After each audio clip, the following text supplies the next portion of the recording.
Welcome to the JAMODI podcast. We are all surrounded by amazing coaches and leaders. So let's get an inside look at not just what they do, but how they do what they do. After all, becoming the best versions of ourselves is JAMODI, just a matter of doing it. One thing I think I've struggled with over the years is prioritizing meeting with players. Yeah. And having a strategy going into those meetings, and because I think we don't want players to waste our time. Our time's valuable, but we shouldn't waste their time. And so when we do meet with them, having a plan, how and when do you meet with players? Yeah, so basketball specific, we meet with our guys 6 times a year. We meet with them when they arrive on campus. We'll meet with them about 2 weeks prior to the beginning of practice. We'll meet with them about a week prior to the first game. We'll meet with them before Christmas break. We'll meet with them going into the last month of the season, and then we'll have our postseason meetings. And those are about 15 to 20-minute long meetings, and they're very, very basketball specific. Here's what you do well from our end. Here's how I think you can help us. Here's what we need from you in practice. Here's what it's looking like in games. You're in the rotation. You're starting. You're not in the rotation. I tell kids point blank, hey, you got to be the first guy up, giving everybody a high five, getting water organized, getting towels. Like, who wants to hear that? Yeah. But at the end of the day, like, I'm very, very, very, very transparent about where we're at. And how we're going to help them develop. How does that help with their psyche throughout the season? Because I think one of the hardest thing as players is the unknown, not knowing why I'm in the position that I'm in. So I would imagine those conversations, the frequency of them, really helps with role identification and those depths when they're not getting the time that they'd like. Yeah, and at the end of the day, like, are you familiar with Nations of Coaches? No. Look up Nations of Coaches. They're unbelievable. But it gets back to why the game of basketball was created. And it gets back to, man, this thing's a team sport. There's one ball, there's 5 guys, and it was meant to build teamwork, fellowship, togetherness. And the game of basketball looks nothing like that, how it was created. But the game is still the game. And I tell our guys that, like, this game is not about you and it's not about me. It's about a team. And we got to do what's best for the team. And sometimes there's a better player in front of you. You're going to have to wait your turn. And I ask my guys all the time in quiet moments, all the time about the game of basketball. Why was the game of basketball created? It's amazing how many basketball players play the game and they don't know why it was created. They don't know why there was a halftime. They don't know why the halftime was created, which was to share a testimony about your faith. I didn't know that. We don't, Nations of Coaches is unbelievable for coaches. But in terms of role identification, in terms of all that, kids accepting their role, I'm very transparent in recruiting.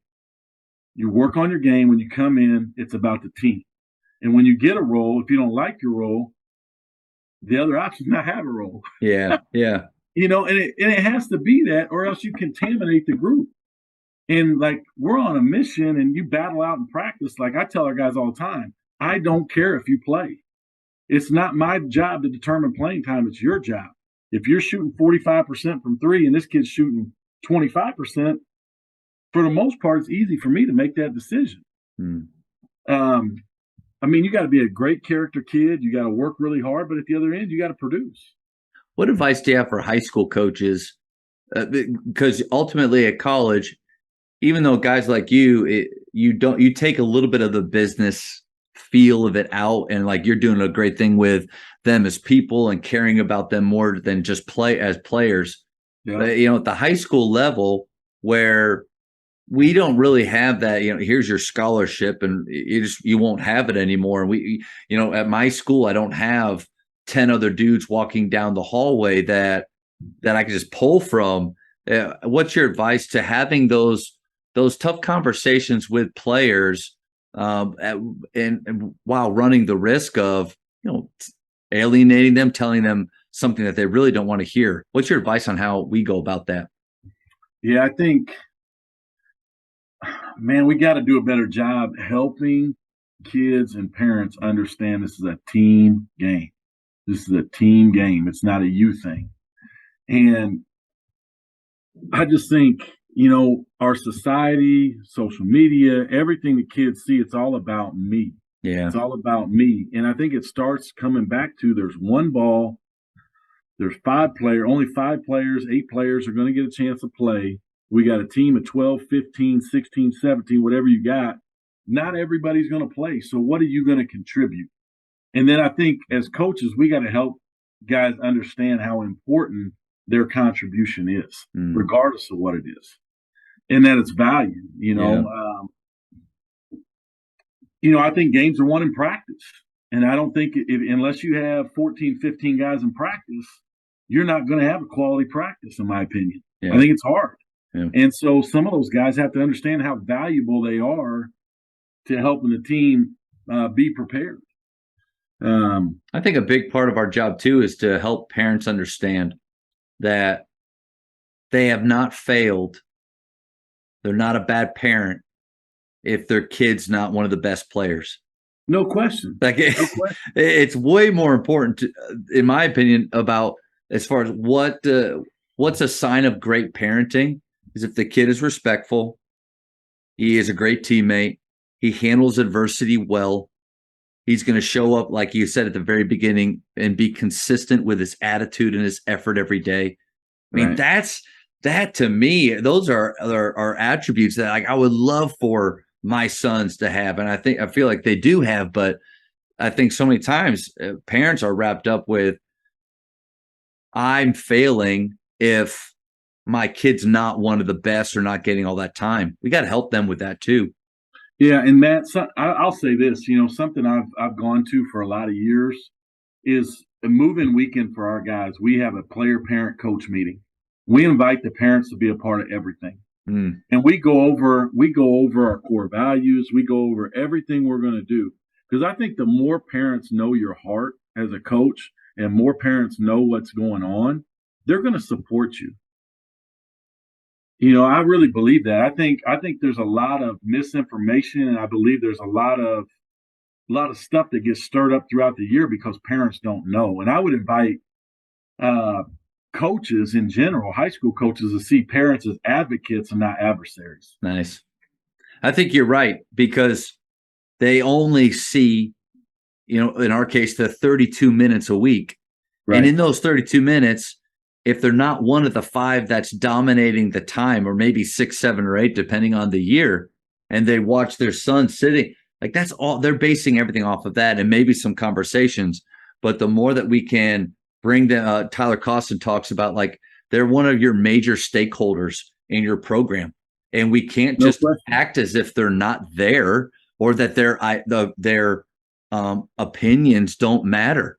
So what can we do to bring them in? I think that's great.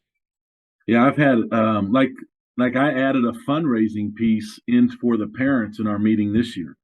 Yeah, I'd never done that, but hey, an expectation when you play here at Point is that you give back. That's a big piece. Like in terms of how we travel, the hotels we stay in, whether we take buses or vans, whether you get 1 pair of shoes or 2 pairs of shoes. Like, I mean, it is what it is. But I think if coaches can see parents as assets, it goes a long way. When like in my case, when guy calls home because maybe he didn't play as much, or he's going through this, that, and the other, the parents got my back. And I know that based on the conversations we've had preceding that. Do you think you are uncommon in the college world with how involved you are with your players' parents than others, or do you think a lot of coaches do that? I'm not quite sure. I just know I had a lot of issues before I started doing it, and I don't really have issues anymore. It's when the parents know your heart and know your core values and know everything that's going on, that kid that's not playing is probably going to be more apt to stay and be retained. Hmm. And it's always about the people in your kids' ear, in the players' ears. That's right. And I want to have a voice through somebody else, and I get to have that voice when mom and dad or whoever else is involved, when they know what we're expecting and what we're about.